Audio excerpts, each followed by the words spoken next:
आटे की सब्जी। वर्षा की जब शादी हुई तब उसकी सास ने उसे एक ही बात सिखाई थी कि रोटी सबसे बड़ा ईमान होती है। वर्षा बहू, रोटी ही ससुराल का सबसे बड़ा ईमान होती है, समझी? जी माँ जी। इसलिए याद रखना, अगर रोटी नहीं तो कुछ भी नहीं। रोटी हमेशा गरम गरम और फूली फूली हर थाली में होनी चाहिए। जी माँ जी, समझ गई।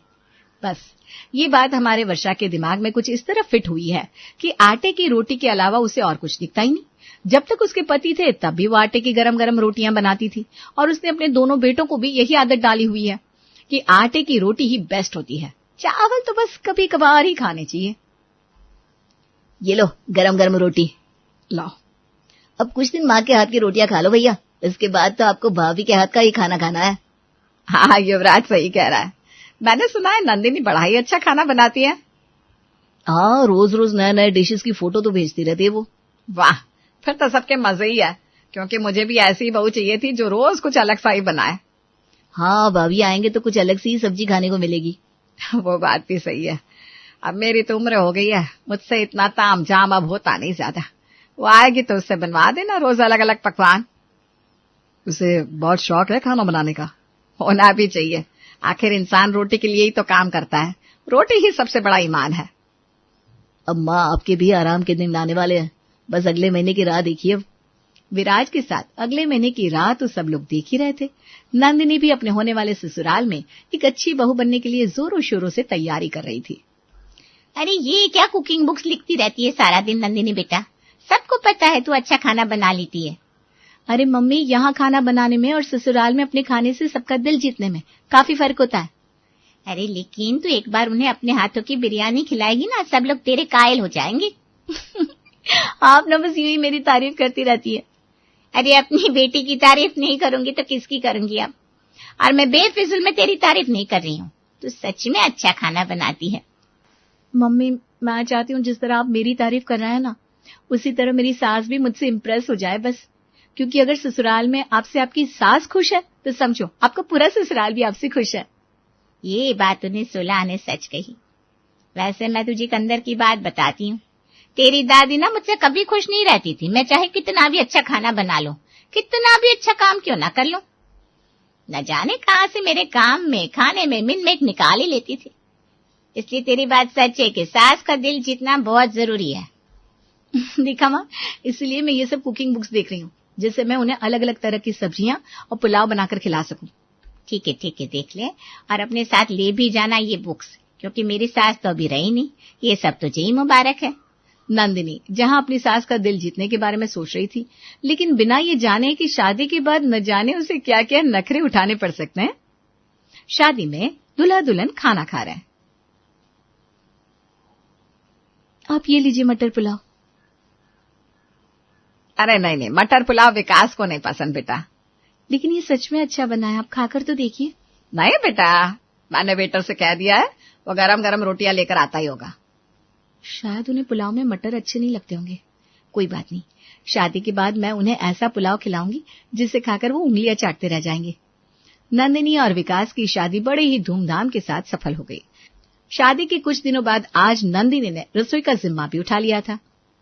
आज वो गुनगुनाते हुए रसोई घर में सोच रही थी कि अपनी स्पेशलिटी वेज बिरयानी बनाएगी। आज मैं ऊपर आसमान नीचे, आज मैं ऐसी बिरयानी बनाऊंगी कि सब लोग प्लेट भी खा जाएंगे।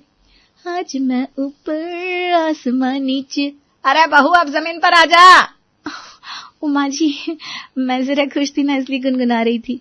हाँ, अच्छी बात है, खुश होना भी चाहिए, ससुराल में हो तो।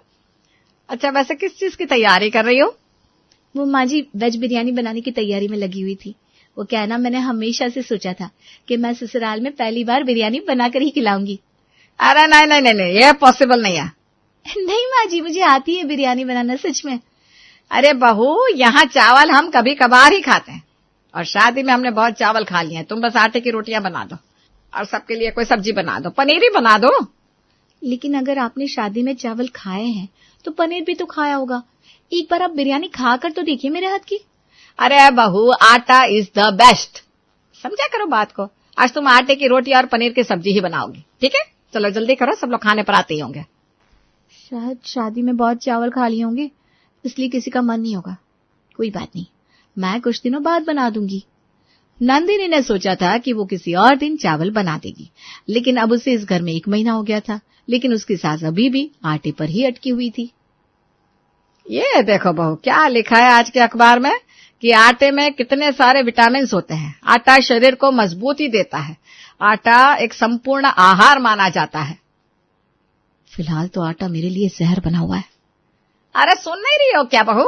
जी माँ जी, सुन रही हो ना, आटा पुराण आपका। हाँ, तो इसे याद रखना, आटा इज द बेस्ट। जब से इस घर में आई हूं, न चावल बना पा रही हूं न खा पा रही हूं। अपने एक के लिए मुझसे चावल बनते नहीं, क्या करूं? एक काम करती हूं, आइडिया। नंदिनी के दिमाग में किसी खुराफाती आइडिया ने जन्म लिया था। चावल की मांग को पूरा करने के लिए वो अब विराज और युवराज को अपनी तरफ करना चाहती थी, जिससे चावल खाने के लिए घर में ज्यादा लोग हो जाए। आप दोनों यहीं बैठे हैं, मैं आप दोनों को ही ढूंढ रही थी। ये लीजिए चाय बिस्किट। अरे थैंक यू भाभी, कब से ना मुझे चाय की याद आ रही थी। ये बिस्किट तो काफी अच्छा है ना? पता ही अच्छा क्यों लग रहा है? क्यों? क्योंकि ये चाय के साथ है। कुछ चीजों के साथ में खाने में ही मजा आता है, जैसे चाय और बिस्किट, ब्रेड और बटर, नींबू के साथ पानी और दाल के साथ चावल, है ना? हाँ भाभी, ये आपने बिल्कुल सही कहा। बिस्किट ना चाय के बिना बिल्कुल भी अच्छा नहीं लगता। हाँ, वैसे ही दाल के साथ चावल भी अच्छे लगते हैं ना? हाँ, लेकिन हम तो उसे रोटी के साथ भी खा लेते हैं। क्योंकि गद्धो, तुम्हारी माँ ने तुम्हें चावल कभी ज्यादा खाने ही नहीं दिए। हाँ, हम खा लेते हैं। लेकिन जरा सोचो, दाल मखनी हो, साथ में जीरा राइस बना हो और उस पर हम दाल डाल रहे हो, फिर उसको अच्छे से मिलाकर उस पर प्याज रख रहे हो। मुंह में पानी आ रहा है, मेरे मुंह में बहुत पानी आ रहा है। अब तुम इस तरह बताओगी तो किसी के भी मुंह में पानी आ जाएगा। हाँ, लेकिन मैं खुद के लिए चावल बनाती नहीं, सोचती हूँ कौन साथ में खाएगा। अरे भाभी, आज ना आप चावल बनाइए, मुझे भी बड़ी इच्छा हो गई है चावल खाने की। सच? हाँ, मुझे भी कढ़ाई वाली दाल और जीरा राइस खाना है। बनाओ बनाओ चावल आज। ठीक है, तो आज फिक्स रहा, मैं कढ़ाई वाली दाल और साथ में जीरा राइस बनाती हूँ। नंदिनी ने युवराज और विराज को आज चावल खाने के लिए तैयार कर लिया था, लेकिन जैसे ही चावल और दाल टेबल पर आते हैं, वर्षा के नखरे शुरू हो जाते हैं। अरे बहू, आज ये चावल क्यों बनाए? दाल के साथ आटे की रोटी बना देती। माँ जी, युवराज और विराज को भी ना चावल खाने का बड़ा ही मन था। आप खाकर देखिए ना, बड़ा ही स्वाद बना है। अरे बहू, इससे तो अच्छा मैं आटा ही खा लूं। मुझे नहीं चाहिए चावल, मुझे तो तू रोटी ही दे दे या फिर कच्चा आटा ही दे दे। अरे माँ, ऐसा मत बोलो, नंदिनी आपके लिए जल्दी से रोटी बना देगी। हाँ माँ, आटा क्यों खाएंगे आप? भाभी, माँ के लिए रोटी बना दीजिए ना। एक काम कर, मेरे लिए बना रही है तो इन दोनों के लिए भी एक एक बनाई दे। अरे पर ये दोनों चावल खा रहे हैं ना माँ जी। अरे एक एक रोटी खानी जरूरी है, मैं कह रही हूँ ना, तो बना दे। ठीक है माँ जी। आपको आटा खाना है ना कच्चा? ठीक है, कल से आपको सिर्फ आटा ही मिलेगा माँ जी। नंदिनी अब जंग का आगाज कर चुकी थी और उसका हथियार था आटा। अब देखते हैं कि इस हथियार से कब तक दुश्मन बच पाता है। माँ जी प्रणाम। प्रणाम बहू, खुश रह। माँ जी, आपको पता है, आप बिल्कुल सही कह रही थी। मैं तो हमेशा सब कुछ सही कहती हूँ, लेकिन तू किस बात की बात कर रही है, पहले वो बता। अरे माँ जी, आटे के बारे में आप बिल्कुल सही कह रही थी कि उसमें ना बहुत ताकत है, हमें खाना चाहिए। इसलिए मैंने आज निश्चय किया है कि आज से मैं सब कुछ आटे का ही बनाऊंगी। आप बस आटा खाते जाइए, खाते जाइए, खाते जाइए और मजबूत बनते जाइए। वाह वाह, शाबाश बहू, बहुत अच्छे से समझ गई तू। जी माँ जी, एकदम। अच्छा, अब ना आप बस देखते जाइए आटे का जादू। नंदिनी ने आज खाने में कुछ अलग सा ही बनाया था। क्या अलग सा? आइए, उसके परिवार के लोग ही आपको बता सकते हैं। ये तो नंदिनी, ये क्या है? ये आटे की रोटी है, आपकी सबकी पसंद की, और ये आटे के कोफ्ते हैं। आज मैंने आटे की सब्जी बनाई है। माँ जी ने कहा था ना, आटा संपूर्ण आहार है, तो बस ये देखिए मेरी आज की स्पेशल डिश, आटे की सब्जी, आटे की रोटी। टडा!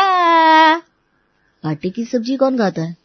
क्या हुआ, खाइए ना, आटे की सब्जी बहुत हेल्दी होती है, खाइए खाइए।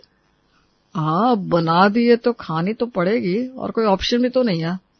नंदिनी ने अपना पहला वार कर दिया था। और उसका पहला बार था आटे की सब्जी, जिससे सब लोग हिल तो गए थे, लेकिन ये तो बस शुरुआत थी। बस आगे आगे तो अभी और ठटांग ठटांग मिसाइलें बाकी थी। क्या? आटे की राजमा, वो भी आटे की रोटी के साथ? भाभी, जानती हूँ आप लोग बहुत खुश हो रहे हैं, है ना? लेकिन थैंक यू कहने की कोई जरूरत नहीं है। आप लोग खुश, मैं भी खुश। आटे के राजमा? हे भगवान, अब और क्या क्या देखना बाकी है। अरे कल मैं आप सबके लिए आटे के पास्ता भी बनाऊंगी। माँ जी ने आपको बचपन से आटे का दीवाना बनाया है, मैं इस परंपरा को कैसे तोड़ सकती हूँ भला? बहू, ऐसा कुछ नहीं है, तू अपनी पसंद का भी बना सकती है। ना, ऐसे कैसे माँ जी? आटे में इतनी विटामिन होती है, इतनी शक्ति होती है। मैंने सोच लिया है, अब से मैं सब्जियों में भी आटे की लोहिया ही डालूंगी, जिससे वो और भी हेल्दी बन जाए। अचानक मुझे ऐसा लग रहा है कि मेरी भूख मरती जा रही है। तुम कहो तो नींबू पानी ले आऊं? उसमें भी ना थोड़ा सा आटा मिला दूंगी, पक्का। हाँ। नहीं। नंदिनी के वार खत्म होने का नाम ही नहीं ले रहे थे। कभी आटे की सब्जी, कभी आटे का पास्ता, कभी आटे के पकौड़े। लेकिन आज के वार ने दुश्मन को तहस नहस कर दिया था। आज फिर खाने में आटे की सब्जी है क्या माँ?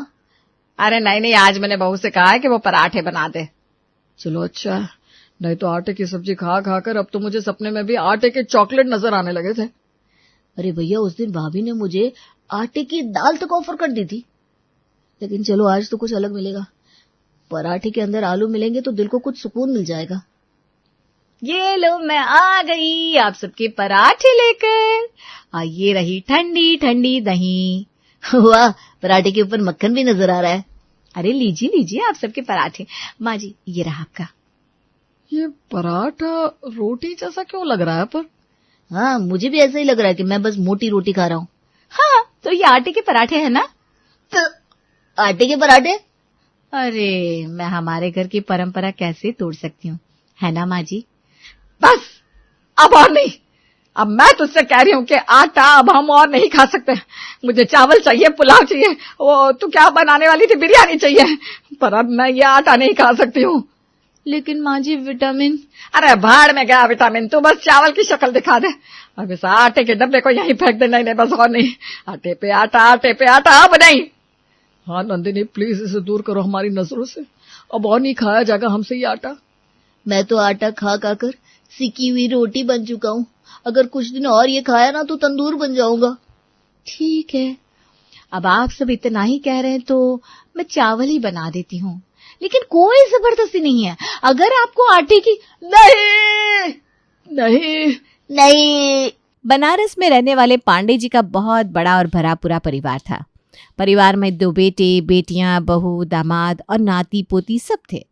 अब बस पांडे परिवार को इंतजार था तो सबसे मंझली बेटे की बहू के आने का। उनका बेटा सुमित अभी गुड़गांव में जॉब कर रहा था और माँ बेटे के लिए हर रोज नए रिश्ते देख रही है। संगीता जी अपने घर की बालकनी में खड़ी है और वहां से उनकी पड़ोसन शीला गुजरती है। अरे शीला बहन, कहाँ जा रही हो? बस बहन, यहीं बाहर तक ही जा रहे हैं, जरा सब्जी ले आए। अरे वो रिश्ता बताए थे ना गोरखपुर वाली लड़की का अपने सुमित बबुआ के लिए, उसका क्या हुआ? अरे बताया तो था सुमित को, क्या बताऊं। बाबू का कहना है कि पढ़ी लिखी लड़की से ही शादी करेगा। हाँ, लड़की से मनाही कर देता है। देख लेना संगीता बहन कि पढ़ी लिखी लड़की चाहिए या कुछ और चाहिए। चलती हूँ, सब्जी लेकर घर भी तो जाना है। बढ़िया ही, कुछ और चाहिए। खुद को देखो, ऐसे मुश्तंडे लड़के घर में पड़े और जा रही है सब्जी लेने। अरे मेरे बेटे से जहाँ कहूंगी वहीं शादी करेगा। आज ही बात करती हूँ मैं सुमित से, आखिर उसे करना क्या है। संगीता जी उसी दिन शाम को सुमित को फोन लगाती हैं। बाबू, खाना खा लिए? क्या कर रहे हो? हाँ मम्मी, खाना खा लिया है, बस कुछ कपड़े धोने हैं तो बस वही धोने की सोच रहा हूँ, क्योंकि दिन तो ऑफिस में निकल जाता है और कल मुझे एक शर्ट की अर्जेंट ज़रूरत भी है। अरे कब से कह रही हूँ कि शादी कर ले, लेकिन न जाने तो भी किस सोच में बैठा है। अरे क्या चाहिए तुझे लड़की में? अब तो लोग तरह तरह की बातें बनाने लगे। तू बस ये बता कि घर कब आ रहा है। अब की बार जब भी आएगा ना, तेरा रोका करके ही तुझे यहाँ से जाने दूंगी। ठीक है माताश्री, चलो अभी फ़ोन रखिए, मुझे देर हो रही है। इतना कहकर सुमित फ़ोन रख देता है। अगले दिन सुमित ऑफिस जाता है और अपनी गर्लफ्रेंड दामिनी से मिलता है। क्या हुआ जनाब, सुबह सुबह मूड क्यों उखड़ा हुआ है आपका? अरे कुछ नहीं, बस यूं ही। यूं ही तो नहीं। अच्छा एक काम करो, अभी अपना ज़रूरी काम निपटा लो, हम 10:30 बजे पेंट्री में मिलते हैं। फिर सुमित और दामिनी पेंट्री में मिलते हैं। डार्क कॉफ़ी ऑर्डर कर दी है, आती होगी। आराम से बैठो और बताओ क्या हुआ। यार तुम मुझे कितना समझती हो दामिनी, मैं अब तुम्हारे बिना नहीं रह सकता हूँ। और उधर मम्मी एक एक शादी की रट लगा कर बैठी है कि शादी कर लो शादी कर लो। अरे तो फिर परेशान क्यों सुमित, चलो मुझे लेकर अपने घर। आपके मम्मी पापा को खुश नहीं कर दिया तो कहना। अरे बात ये नहीं है कि मैं तुम्हें घर नहीं ले जा सकता, लेकिन उनकी सोच तो आज भी वहीं अटकी हुई है। एक लड़की जो साड़ी में आएगी और उनके किचन को संभालेगी। ओह, अब मैं क्या कह सकती हूँ। चलो मैं ही कुछ करती हूँ, बस तुम मेरा साथ देना। दामिनी सुमित के हाथों पर अपना हाथ रख देती है। कुछ दिनों के बाद दोनों की दस्तक होती है पांडे निवास पर। हे माँ, माता जी, ये मैं क्या देख रही हूँ। तभी संगीता जी भागती हुई आती हैं। अरे क्या हुआ मेघा, क्यों चिल्ला रही है? मेघा गेट की तरफ इशारा करती है। संगीता जी देखती हैं कि सुमित और दामिनी खड़े हुए हैं। दामिनी कायदे से सूट पहनकर आई है और बहुत ही शालीनता के साथ खड़ी है। सुमित भाई, बाहर क्यों खड़े हो, अंदर आओ। और ये कौन है तुम्हारे साथ? कुछ नहीं मम्मी, मैं ये देख रहा था कि भाभी का फिल्मी ड्रामा अभी तक खत्म हुआ नहीं है, बल्कि ये तो दिन ब दिन और भी ज्यादा फिल्मी होती जा रही है। अरे अब तो तेरी भाभी को ब्लॉगिंग का भूत सवार हो गया है। तब तक राजीव भी आ जाता है। और बेटा सुबह सुबह आज वो भी अचानक, सब ठीक तो है ना? सुमित पापा के पैर छूता है और दामिनी को इशारा करता है पैर छूने के लिए। फिर जैसे ही दामिनी पैर छूने के लिए झुकती है तो राजीव जी दामिनी को रोक देते हैं। अरे नहीं नहीं नहीं, हमारे यहाँ बेटियां पैर नहीं छूती। लेकिन पापा, अगर दामिनी बेटी ना होकर। इतना कहकर वो चुप हो जाता है। ये सुनकर संगीता जी की त्योरियां चढ़ जाती हैं। मतलब क्या है तुम्हारा सुमित? तभी मेघा पानी लेकर आती है। आप भी ना कमाल करती हो मम्मी जी, तभी तो कहती हूँ आपको कि एकता कपूर की सीरियल्स देखा करो, एकदम अपडेटेड रहोगी आप। अरे सीधी सी तो बात है, देवर जी कहना चाह रहे हैं कि अगर बेटी ना हो तो। अरे मतलब बहू मम्मी जी। मेघा, तुम किचन में जाकर चाय बना कर लाओ। ये सुनकर मेघा किचन में चाय बनाने जाती है। फिर सुमित पूरी बात अपने माँ बाप को बताता है। देखो बेटा, ये अब से पहले हमारे यहाँ नहीं हुआ है। अरे हम बनारस के पंडित हैं, कोई क्या कहेगा कि बेटा दिल्ली से लव मैरिज करके लाया। थोड़ा हमारी इज्जत का तो ख्याल किया होता। अरे ठीक है संगीता जी, थोड़ा धीरज से काम लो। बच्चा बड़ा हो गया है, जमाना बदल रहा है, थोड़ा हमें भी तो बदलना होगा। यहाँ मेघा अपनी दोनों ननद को फ़ोन करके घर बुला लेती है और दोनों ननद भी अब अपनी भाभी से मिलने आ जाती हैं। थोड़ी ही देर में दरवाजे से बड़ी तेज़ी से आती हुई 2 औरतों की एंट्री होती है। ये औरतें कोई और नहीं बल्कि इस घर की बेटियां चेतना और समता थी। मम्मी मम्मी, ये मैं क्या सुन रही हूँ, मुझे तो विश्वास नहीं हो रहा। हाँ मम्मी बताओ, ये क्या बात हुई, ये सही है क्या? अरे रुको रुको जरा, तुम लोग इतना परेशान क्यों हो रहे हो? वैसे ये बताओ, तुम्हें इस बात की जानकारी किसने दी? तभी मेघा वहां आ जाती है। मेघा के आते ही वो कोमलिका की तरह अपने बाल घुमाती है। ये काम मेरे अलावा और कौन कर सकती है पापा जी? जहाँ धुआं ना भी हो, हमारी मेघा बहू वहां प्रचंड आग लगवा सकती है, वो भी बिना माचिस और केरोसिन के। मम्मी जी। सुमित, ये लड़की तुमको कहाँ मिली? इसके बारे में सब पता कर लिया है तुमने? हाँ दीदी, मैं और दामिनी एक ही कंपनी में पिछले 3 साल से काम कर रहे हैं। मैं उसे बहुत अच्छे से जानता हूँ। घर का काम कर लेती हो कि नहीं? आजकल जॉब वाली लड़कियों के ना बड़े ही नखरे हैं। हाँ जी दीदी, मुझे सब काम आता है। आपकी आवाज तो बड़ी अच्छी है। भाभी, आपकी आवाज के साथ आपकी स्माइल भी बड़ी प्यारी है। हाँ, ये बात तो सही कह रही हो तुम दोनों, मैंने भी अभी अभी देखा। मुस्कुराहट तेरी बड़ी ही प्यारी है बहू। क्या बत्ती सी है, एकदम ऊपर वाले ने चुन चुन कर दांत लगाया है, ऐसा लगता है। सुमित चौंक जाता है। क्या कहा मम्मी आपने, बहू? और जल्दी से मम्मी को अपने गले लगा लेता है। वहां मेघा किचन में खड़े होकर सुन रही थी। अच्छा जी, आज तक मेरी तो कभी इतनी तारीफ नहीं की। बत्ती सी, अरे ये बत्ती सी तोड़ दूंगी मैं, पहले आने तो दो एक बार घर में। मेरे आगे तो कहीं भी नहीं लगती ये। अब दोनों के घर वालों की मर्जी से दामिनी और सुमित की सगाई पक्की हो जाती है और जल्दी ही शादी भी होने वाली थी। यहाँ दामिनी की सगाई हो जाती है, वहाँ दामिनी की टेंशन बढ़ती जा रही थी।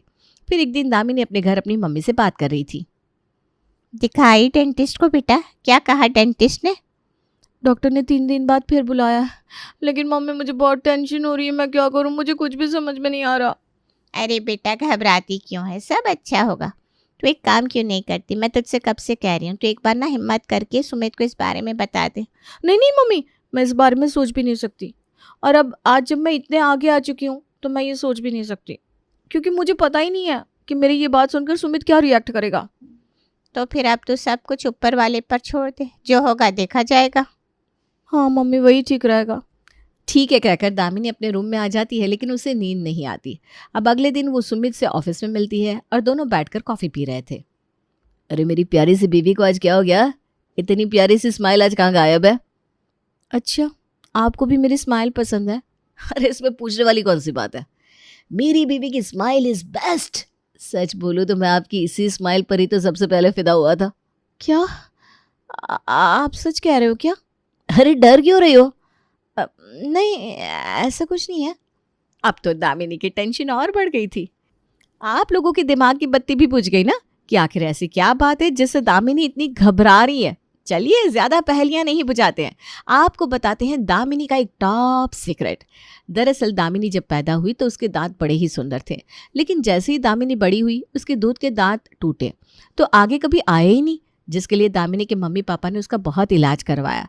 तो जैसे तैसे करके बाकी के दांत तो आ गए, लेकिन सामने के 2 दांत कभी नहीं आए। अब समझ में आया ना आपको कि दामिनी की परेशानी का कारण क्या है? तो अब देखते हैं आगे क्या होता है।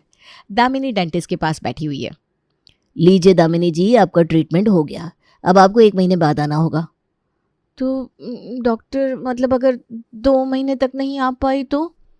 दामिनी जी, आपको इसके लिए तो आना ही होगा। अब दामिनी शादी की तैयारियों में लग जाती है और शादी करके अपने ससुराल में आ जाती है। इन 2 दांतों के कारण दामिनी को खाने में भी परेशानी होती थी, इसलिए दामिनी सबके सामने खाना खाने से भी बचती थी। वहां जेठानी मेघा की निगाह पल पल दामिनी पर रहती थी। अच्छा दामिनी, अब मैं चलता हूँ। दामिनी बहुत दुखी सी होकर रोनी सी लगती है। अरे दामिनी, रोने की क्या बात है? मैं आता जाता रहूंगा, और ये तो वो समय है जिसमें परिवार वालों और तुम्हें आपस में समझने का मौका मिलेगा। बस 6 महीने की तो बात है, फिर तो तुम तरसोगी यहाँ आने को। और देखो, ये तो मैंने तुम्हें शादी के पहले ही बता दिया था कि हमारे यहाँ ऐसा ही होता है, नहीं तो लोग बोलेंगे बाबू तो शादी होते ही अपनी बोरिया को साथ ले गया। अरे चुप हो जाओ ना, बोलते ही चले जा रहे हो। मैं बस आपको मिस करूंगी इसलिए रो रही हूँ। अच्छा, मुझे लगा तुमको यहाँ रहना नहीं है। फिर दोनों हंसने लगते हैं। सुमित के जाने के बाद दामिनी के एक एक दिन बड़े ही लंबे लंबे बीत रहे थे। ऐसे ही एक दिन दोनों ननद चेतना और समता अपने मायके आई हुई थी। अब मायका पास में है और नई भाभी आई हो तो मायके का मजा दोगुना हो जाता है, क्योंकि कहते हैं ना 4 दिन की चांदनी फिर अंधेरी रात है। इसलिए शुरू में जो मजे लेने हो ले लो, फिर तो ननद भाभी में ताता थैया होना ही है। लो भाभी गन्ना खाओ, कितने बढ़िया बढ़िया गन्ने आ रहे हैं, और हमारे बनारस के गन्ने की तो वैसे भी बात अलग है। अब दामिनी को समझ में नहीं आता कि वो क्या कहे, क्योंकि गन्ने खाना आप समझ गए ना, बड़ी ही टेढ़ी खीर है भैया। और ऊपर से दामिनी के सामने के 2 दांत तो पहले ही नकली थे और गन्ने तो उन्हीं से खाए जाते हैं। नहीं दीदी, मैं गन्ने नहीं खाती हूँ। क्या आप गन्ने नहीं खाती? अरे कितने मीठे गन्ने हैं। आप ठहरी दिल्ली की, अरे ऐसे देशी गन्ने आपको नसीब भी नहीं हुए होंगे। खाइए खाइए। अब दामिनी घबरा जाती है क्योंकि उसे समझ में नहीं आ रहा था कि वो क्या कहे। और मेघा दामिनी की शक्ल देख रही थी क्योंकि वो समझ रही थी कि कुछ तो गड़बड़ जरूर है। क्या हुआ देवरानी जी, खा कर देखिए। नहीं, एक्चुअली ना मुझे गन्ने से एलर्जी है। लेकिन मेघा समझ जाती है। अरे भाई, जेठानी जो ठहरी। वो लगातार मेघा पर नजरें बनाए रखती। दामिनी कभी भी किसी के सामने खाना नहीं खाती। ये भी मेघा को खटकता था, क्योंकि उसके 2 दांतों के चलते उसे डर लगता था कि कहीं उसका टूथ कैप सबके सामने निकल ना जाए।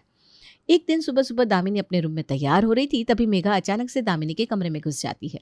लेकिन ये क्या, दामिनी अपने टूथ कैप निकाल कर उनको साफ कर रही थी। मेघा को अपने कमरे में देखकर दामिनी की सांसें अटक गई और अपने टूथ कैप को अपनी मुट्ठी में छिपा लेती है। क्या कर रही हो दामिनी? अब दामिनी बोल भी नहीं सकती थी, इसलिए वो बस स्माइल करती है। अरे ऐसे क्यों कर रही हो दामिनी, क्या हुआ? दामिनी को कुछ समझ में नहीं आता। वो जल्दी से वॉशरूम में घुस जाती है और अंदर से आवाज लगाती है, भाभी मैं अभी ना कर आती हूँ, वो बहुत लेट हो गया है, मम्मी जी डांटेंगी ना, आप नीचे जाइए, मैं अभी आती हूँ। अरे बाबा, ये क्या था? कुछ तो गड़बड़ है मेघा। अब दामिनी के उस टूथ कैप को 2 महीने पूरे हो चुके थे। दिन रात दामिनी को यही टेंशन थी कि कहीं कुछ गड़बड़ ना हो जाए। फिर एक दिन दामिनी हिम्मत करके सासू माँ से पूछती है, मम्मी जी आपसे एक बात कहूँ? हाँ हाँ बोल बेटा, क्या हुआ, क्यों इतना सोच रही है? वो मम्मी जी मैं क्या कह रही थी कि मैं कुछ दिनों के लिए घर आऊँ। क्या है ना, जब सुमित जी आएंगे बनारस तो मैं इनके साथ वापस आ जाऊंगी। ठीक है दामिनी बहू, चली जाओ अगर तुम्हारा मन है तो। तभी डोरबेल बजती है। मेघा बहू देखो तो दरवाजे पर कौन है? सामने ताई सास खड़ी थी। अरे संगीता कैसी है? मैंने कहा तुझसे मैं ही मिलाती हूँ। अब तो 2 बहुएं आने के बाद तू और ज्यादा बिजी हो गई। अरे नहीं भाभी, ऐसी कोई बात नहीं है। बस जब से शादी हुई है ना तब से कुछ ना कुछ काम लगा रहता है। अभी चेतना और समता होकर गई है। अरे जब बेटियां पास में रहती है तो आना जाना लगा रहता है। अच्छा मैं ये कहने आई थी, दामिनी की शादी के बाद वाली जो हमारी पूर्वजों की पूजा होती है वो नहीं करवानी तुम्हें? अरे हाँ दीदी, मैं तो भूल ही गई थी ये बात। तुम भी ना कमाल करती हो संगीता। अरे हम ऐसे ही जिठानी बने नहीं बैठे, हमें पता था तुम पक्का भूल जाओगी। अच्छा सुनो, जल्दी से कल ही पंडित जी से मुहूर्त निकलवाओ और सुमित को बुला लो। ठीक है भाभी, कल ही हम जाते हैं पंडित जी के पास। तब तक दामिनी उन दोनों के लिए चाय पानी ले आती है और फिर दोनों के पैर छूती है। अरे कैसी हो छोटी बहू, कैसा लग रहा है यहाँ हमारे बनारस में? अच्छा है ताई जी। आज ही कह रही थी एक बार दिल्ली का चक्कर लगा कर आती हूँ, सुमित के साथ वापस आ जाऊंगी। लेकिन देख लो मेरे दिमाग से इतनी बड़ी बात ही निकल गई। वो तो भला हो आपका जिठानी जी जो समय पर आ गई। अब दामिनी की प्लानिंग पर फिर से पानी फिर गया। 3 दिन बाद वही हुआ जिसका डर था। एक सुबह दामिनी उठी तो दोनों टूथकेप उसके हाथ में आ गई। ये देखकर उसके तो पसीने छूट गए। आज सुमित को आना था और ये क्या हुआ? अब क्या बोलेगी वो बाकी घर वालों को कि ये क्या हुआ? सुबह के 10 बज गए, दामिनी अपने कमरे से बाहर ही नहीं निकली। अरे मेघा बहू जाकर तो देखो, दामिनी अपने कमरे से क्यों नहीं निकली है? तबीयत तो ठीक है ना? बात सुनकर उसकी आंखों में एक चमक सी आ जाती है। दामिनी, ए दामिनी क्या हुआ? कमरे से क्यों नहीं निकल रही हो? बस आ रही हूँ भाभी। गेट खोलकर दामिनी बाहर आती है। सब देखते हैं कि दामिनी ने मास्क पहन रखा है। अरे बहू ये क्या हुआ? मास्क क्यों पहन लिया? कोरोना तो चला गया है। दामिनी छींकने की एक्टिंग करती है। मम्मी जी वो ना मुझे बहुत तेज कोल्ड कफ हो गया है। मैं नहीं चाहती कि घर में मेरे कारण किसी को भी ये हो। तभी समता और चेतना भी आ जाती है। लो मम्मी, ये आपकी पूजा का सारा सामान। सुमित कितने बजे आएगा? अरे भाभी ये क्या माजरा है भाई, मास्क क्यों पहना है? अच्छा तबीयत ठीक नहीं है क्या भाभी की? अरे वही तो, एक तरफ कल पूजा है, इधर सुमित आने को बैठा है और अब ये बहू बीमार हो गई। तभी सामने से सुमित आता दिखाई देता है। लो आ गया मेरा बेटा, कितनी लंबी उम्र है मेरे पूत की। सुमित आकर सबके पैर छूता है। अरे दामिनी क्या हुआ तुम्हें? ये मास्क? देवरानी जी की तबीयत खराब है। अब देवर जी आप आ गए हो तो ठीक हो ही जाएंगी। थोड़ी देर बाद सुमित और दामिनी रूम में जाते हैं। अरे दामिनी अब तो ये हटा दो भाई, मुझे अपनी शक्ल तो दिखा दो यार, कब से तरस गया हूं इसे देखने के लिए। दामिनी जोर जोर से रोने लगती है। अरे क्या हुआ तुम्हें? किसी ने कुछ कहा क्या? अगर तुम्हें पता चले कि मैंने तुमसे एक बहुत बड़ी बात छिपाई है तो तुम मुझे छोड़ नहीं दोगे ना? अरे क्या हुआ, कैसी बात कर रही हो दामिनी? दामिनी रोते रोते सुमित को पूरी बात बताती है। सुमित दामिनी को गले लगा लेता है। अरे मेरी पगली बीवी, तुम भी ना कितना ज्यादा सोच लेती हो। बिल्कुल परेशान ना हो। लेकिन कल तो घर में पूजा है और सब आएंगे, फिर मुझे ऐसे देखेंगे तो क्या होगा? अरे कोई नहीं देखेगा, मैं आज ही तुम्हारे दांत ठीक करा दूंगा। आज ही शाम को चलते हैं। शाम के समय दामिनी सुमित से पूछ रही थी कि डेंटिस्ट के यहाँ का अपॉइंटमेंट कितने बजे का है, और ये बात मेघा उधर से निकलते हुए सुन लेती है। आइला, जब खांसी और जुकाम है तो डेंटिस्ट के यहाँ क्यों जाना है? भला कोई तो खिचड़ी पक रही है, पता लगाना पड़ेगा। शाम को सुमित और दामिनी जैसे ही निकलते हैं वैसे ही मेघा उनके पीछे चल देती है और देखती है कि वो कहाँ जा रहे हैं। अब वो लोग जैसे ही डेंटिस्ट के यहाँ से निकलते हैं वैसे ही मेघा वहाँ घुस जाती है और पूरी पूछताछ करती है, तो उसे पता चलता है कि उसकी देवरानी के 2 दांत नकली है। अब तो मेघा को मिल गया मिर्च मसाला। अपनी जिठानी होने का पूरा फर्ज अब मेघा जी निभाएंगी। सुमित और दामिनी घर पहुंच चुके हैं। पीछे पीछे मेघा भी आ जाती है। दामिनी, तुम्हारे आगे की ये 2 दांत तो मुझे बहुत पसंद है। मुझे भी ऐसी ही दांत चाहिए। क्या मतलब भाभी? अब इतनी भी भोली ना बनो देवरानी जी। और ये आपका जुकाम खांसी डॉक्टर के यहाँ से आते ही कैसे छूमंतर हो गया? हाँ भाभी, ये बात तो सही कही आपने। सुमित सारी बात समझ जाता है कि अब छिपाने से कोई फायदा नहीं है। मम्मी, दीदी और भाभी, अब सबको मैं एक बात बताना चाहता हूँ। और दामिनी के दांतों की सारी बात सुमित बता देता है और साथ में कह देता है कि उसे इस बारे में शादी के पहले से ही पता था, जिससे कोई भी उंगली दामिनी के ऊपर ना उठे। अरे कोई बात नहीं दामिनी बेटा, इतना नहीं सोचा करते। अरे कभी एक्सीडेंट में ऐसे अगर दांत चले जाए तो हम लगवाएंगे ही ना। दोनों ननद भी खुशी से दामिनी को गले लगा लेती है और मेघा मुंह बनाकर चली जाती है।